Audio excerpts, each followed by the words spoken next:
urusannya udah sampai ke pabrik kereta Jepang bakal makin babak belur. Kok bisa? Bahkan Jepang bisa rugi triliunan gara-gara bangsa Indonesia makin pintar, guys. Mungkin gara-gara udah mulai banyak ya yang minum susu. Ingat, minimal 2 kali sehari supaya hilang stunting tuh dari peredaran di Republik tercinta kita ini. Jangan lupa minum susu 2 kali sehari plus makan telur ayam tuh minimal 2 lah setiap hari supaya protein anak-anakmu tercukupi, guys. So kalau penasaran kenapa sih Jepang bakal makin nyungsep dan ini membahagiakan Indonesia, bahkan sangat-sangat menguntungkan Republik kita. Nah, Indonesia udah tambah cerdas, stunting berkurang. Tenang, bro. MBG belum jalan maksimal, bro. Tenang, bro. Belum ada 2 tahun nih MBG jalan nih. Tapi Jepang udah kelojotan. Kenapa? Karena saat ini Indonesia udah mulai berani. Indonesia udah berani untuk stop impor kereta Jepang. So apa hubungannya ya Indonesia berani stop impor kereta Jepang dan kehancuran industri kereta di Jepang? Lo harus tahu dulu nih sejarahnya ya kenapa Indonesia bisa jadi budak kereta dari Jepang. Ya, jadi ini bermula di tahun 90-an lah, waktu Kaisar Akihito berkunjung lah. Dia datang ke Indonesia dan dia lihat kereta di Indonesia kok jelek-jelek. Sehingga dia bilang, wah ini aneh nih. Udah busuk produknya karena kita pakai kereta bekas dari Eropa. Jelek lah, gak cocok lah dengan negara kita tropis, banyak hujan, dikit-dikit nanti berkarak, rusak. Nah, apa yang dilakukan? Dia menghibahkan kereta, guys, ke Republik kita. Wah, kesannya baik, tapi lu hati-hati, lu urusan sama Jepang nih. Kenapa? Karena memang Indonesia dikasih 72 unit kereta api KRL dari Jepang. Dan lu udah tahu ya kalau orang dikasih mentalitas miskin, ngemis,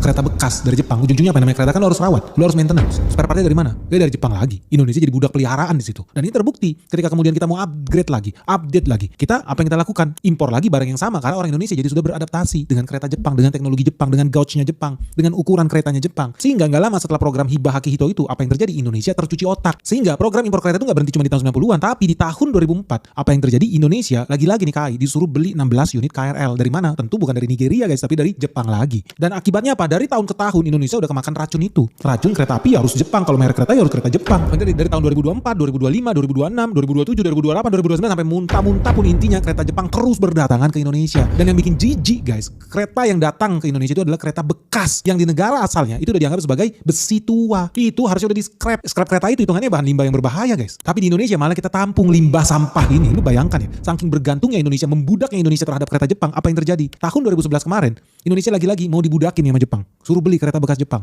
Padahal kereta bekas itu seharusnya buat Filipina, guys. Negara miskin juga Filipina ini. Tapi Filipina ternyata mungkin punya harga diri. Dia tolak, guys. Terus apa yang terjadi? Barangnya masuk ke Indonesia. Jadi kita udah makan barang sampah yang ditolak Filipina.